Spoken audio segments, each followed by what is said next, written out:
playing with my decks, trying to decide after I filmed that video what decks I wanted to use for Scorpio season. So I met my dad, I went to kindergarten there, we spent 6 months there, I learned a little bit of my basic German there, and then we went back to Elba. So I lived on Elba from when I was about, kind of smells like someone's basement. So that's how I came to that. And then I thought I need a deck that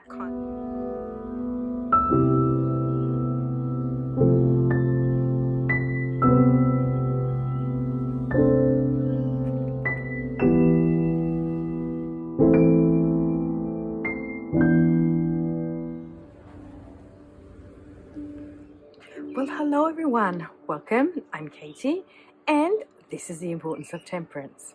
So I know I've been doing a lot of content of late. I don't know, I just feel very creative.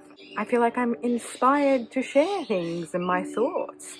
So today I thought I'd talk about the decks that I have selected to work with for the end of October and November, so Scorpio season. And I know that my last video I did say that I was going to go and work with the Scarab and Dahlia tarot deck. However, the other day I was sitting around playing with my decks, trying to decide after I filmed that video what decks I wanted to use for Scorpio season. Now, one of the decks I was talking about was a tarot deck, Calotides. And then, you know, I was just playing around thinking of that tarot deck, the other tarot deck. But to me, Scorpio season is a little bit more Pluto-ish. And what do I mean by Pluto-ish? We're getting down into the nitty-gritty. We're kind of breaking down. It's kind of like the putrefaction of the alchemical process, right? It wants us to dig deep, to look deep. It is a watery sign, and it is a very emotional sign. It's the middle water sign before we come to the end of the year with Pisces, the astrological year, ruled by Pluto, right? Which is that planet of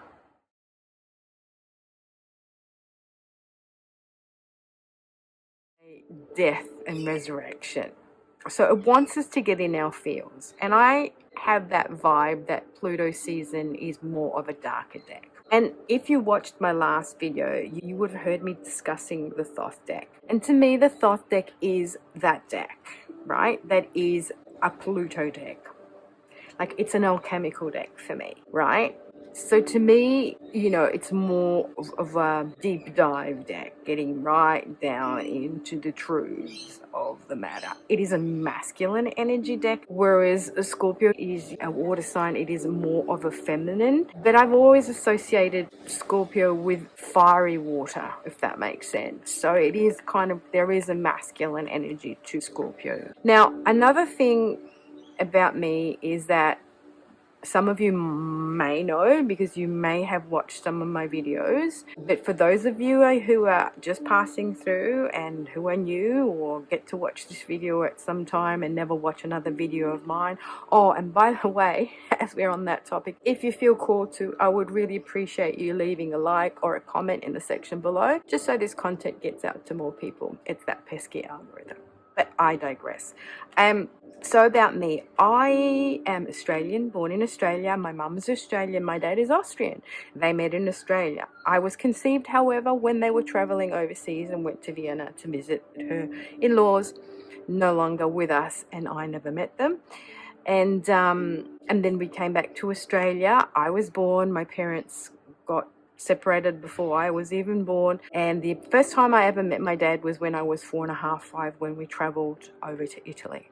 Mum traveled over to Italy because she had a friend who married there on a small island called the island of Elba. It's off the coast of Tuscany, and she fell in love with the place so much that we ended up staying there. So the first 6 months we were there was summer, so she worked the summer season. And then following the winter season, we went up to Vienna. So I met my dad. I went to kindergarten there. We spent 6 months there. I learned a little bit of my basic German there. and then we went back to Elba.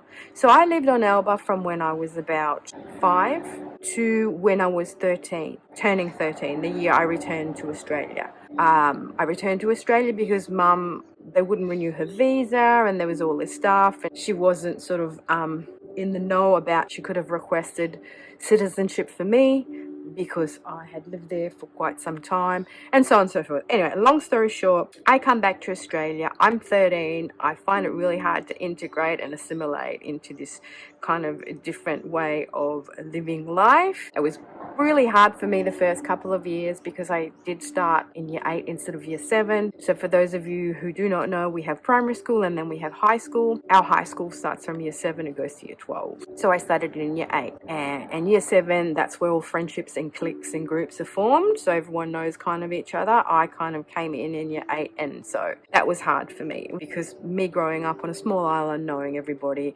coming to a big city, not knowing anybody, was really hard. And for the first 6 months of me coming back to Australia, Mum wasn't here. I was living with my auntie and uncle, and Mum was still in Italy. She was finishing the winter season up in Courmayeur, which is in the Italian Alps, past Turin, in Valle d'Aosta. And so, yeah, all of that kind of happened. So anyway, come back, lived here during my teenage years, and then I finished high school, and then I decided to say, see you later, everybody. I'm going back to Italy.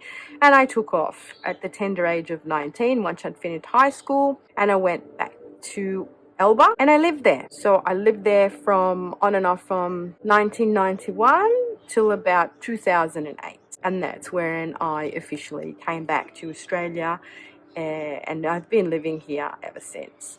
So that's my kind of story.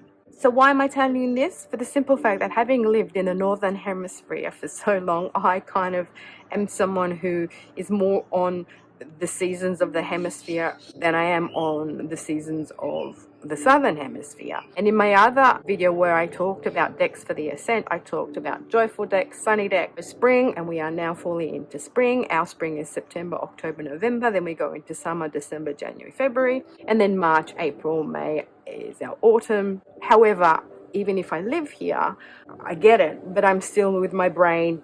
March, April is spring, and September, October is autumn. So this is why I identify with decks at the moment that are a little bit more dark. Not saying this is a dark deck, but I'm just saying that this lends itself more to that darker side of the year and to Scorpio season. Now, another thing that happened was I've come by this deck, and it is the Zama Twins Oracle deck by Patrick Valenza. It was gifted to me, but I think it is a dud because there's no booklet in there, so no guidebook. It's really great cardstock, and I saw it and I thought, ooh, this looks really fun. Looks like a little bit more of a darker deck. What can I pair it with? And I was thinking, oh, that would work really, really well with my deck from Danny Mystic, the Mystic Masters, because it's kind of the same, sort of artwork, medieval artwork kind of thing. Then when I did play around with them, I didn't really like the synergy of them. They didn't really speak to each other. Well, I'm doing it now. They are kind of speaking to each other, but the other day they weren't. They weren't quite right. See, now they're working. Why are they working now? Anyway, good to know. So I thought, oh, what can I possibly pair this? Because I was really interested in using this, but it wasn't pairing well with what I wanted to pair it with. And then I thought, oh, you know what? Maybe with my Pjatnik deck, which is my Tarot de Marseille, that might work well. And it kind of did. I liked using it with my Tarot de Marseille. I kind of thought, weird and wonderful sort of matched. And then I kind of went down a rabbit hole. And I'm still in that rabbit hole at the moment. So those two kind of spoke to each other. And I thought, oh yeah, I can use my Tarot de Marseille Pjatnik deck with this for Scorpio season, right? But then I had the stroke of brilliance of having a deep dive into this deck, in the sense that because it doesn't have a guide to it, I went looking and I noticed it has a lot of alchemical symbology in here. So this is actually an alchemical deck. And that was kind of like an aha moment. And then when I went and paired these two together, they just, whoa, like to me, they just spoke to each other, right? Very powerful together. Look at that. Look at that. So I thought, yes, this is what I'm going to use. This is exactly what I'm going to use for Scorpio season because I am loving these two together. Okay, so now what I've done is I've gone on internet, gone down this rabbit hole of going and discerning. So, you know, like what is the homunculus in alchemy? What does it represent? What is Mercurius? So it's been fun because I've been discovering a lot more about the symbology and about the meanings and how, you know, in alchemy things are represented, which speaks to my Thoth deck as well. So my Thoth deck is the Taroko by Aleister Crowley. This is an A.G. Muller deck that I got off eBay. I wanted the 1986 version of it because I love the cardstock, right? And it's the Italian version because I bought it for what? I got it for $10, and it's still kind of smells like someone's basement. So that's how I came to that. And then I thought I need a deck that I do my pulls with. So I do sort of like a quote of the day or an inspirational card of the day.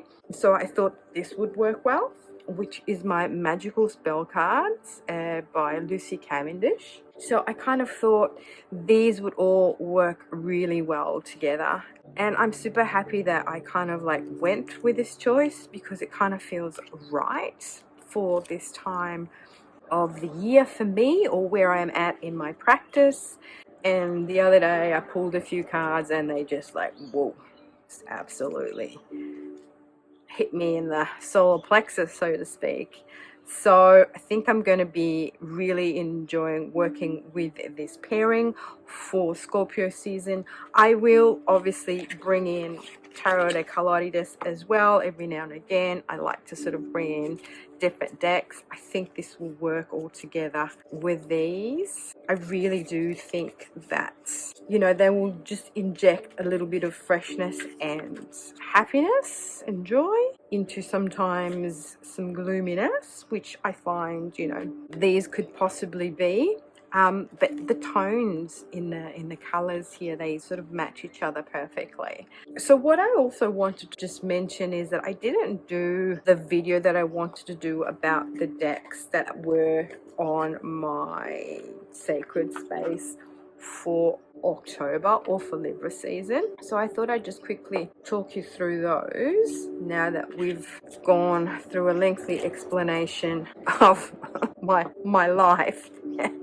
And hence why I'm using these cards now for Scorpio season, right?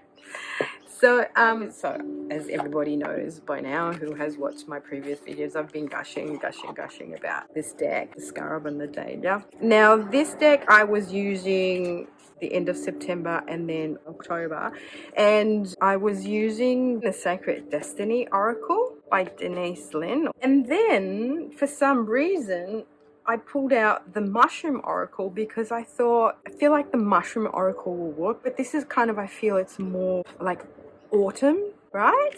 This is by Broccoli. But for some reason, they just worked really well together. So I was using these together, which gave me some really great readings. I kind of really enjoy these pairings.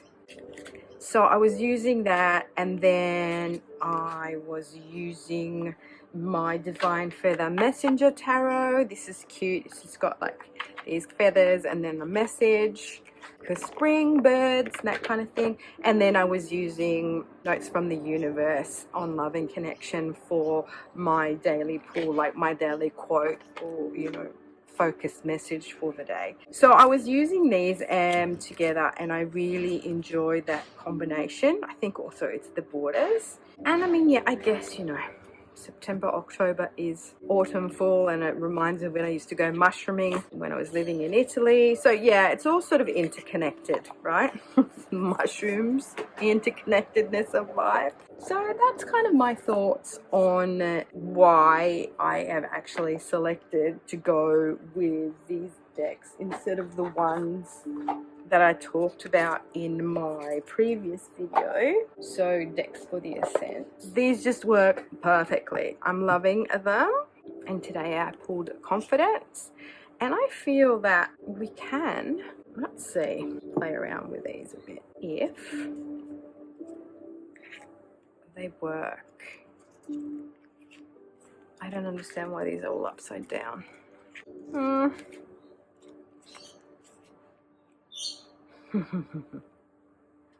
Okay, maybe not perfectly, but I feel that they do, and they can kind of speak to each other. I don't actually mind.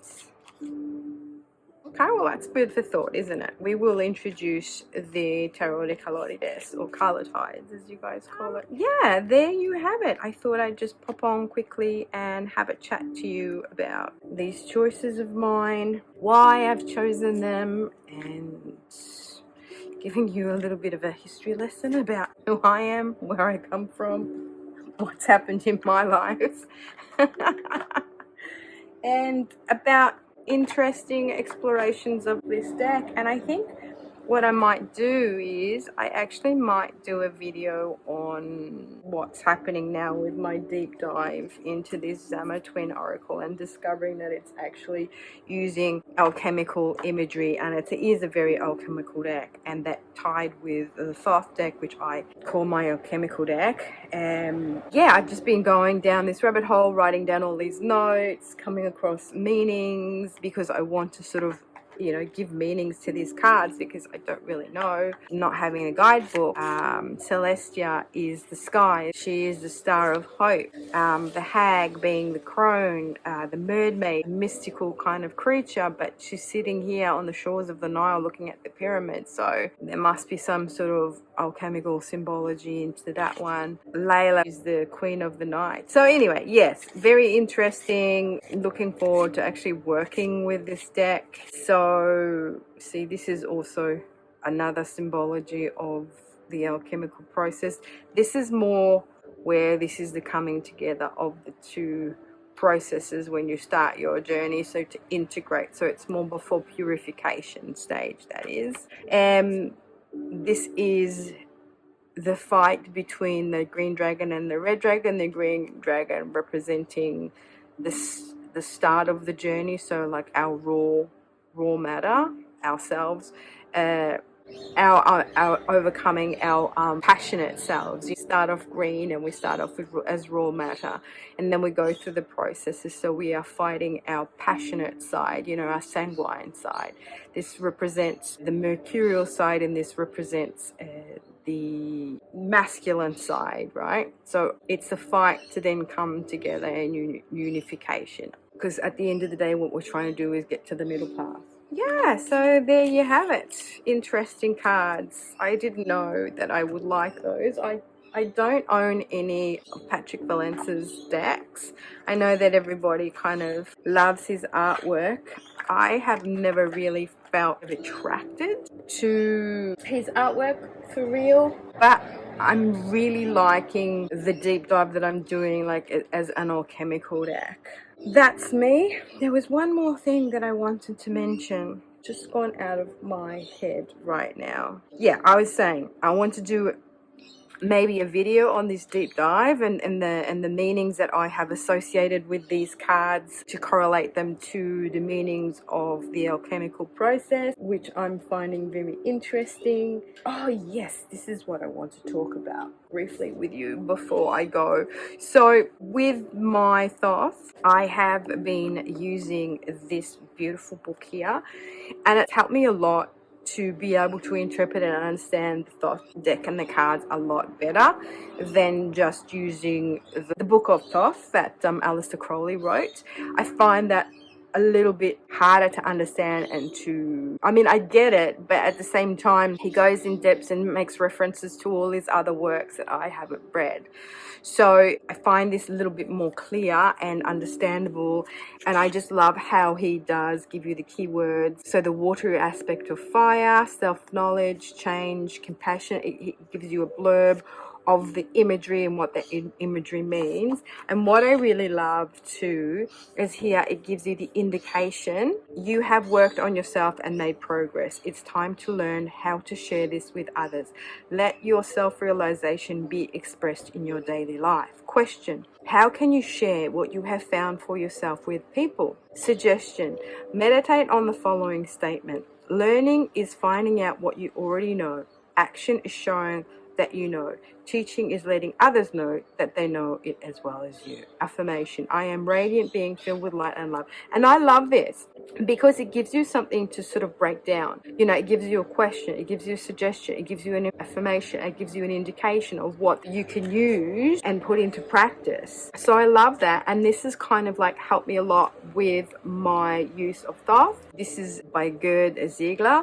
I did buy it off Amazon and it took forever to arrive. So when I first got the Thoth, I started to go a deep dive into the Book of Thoth. I wrote in there, I went all in, but then I kind of stopped because it was a little bit too much to take all of this information.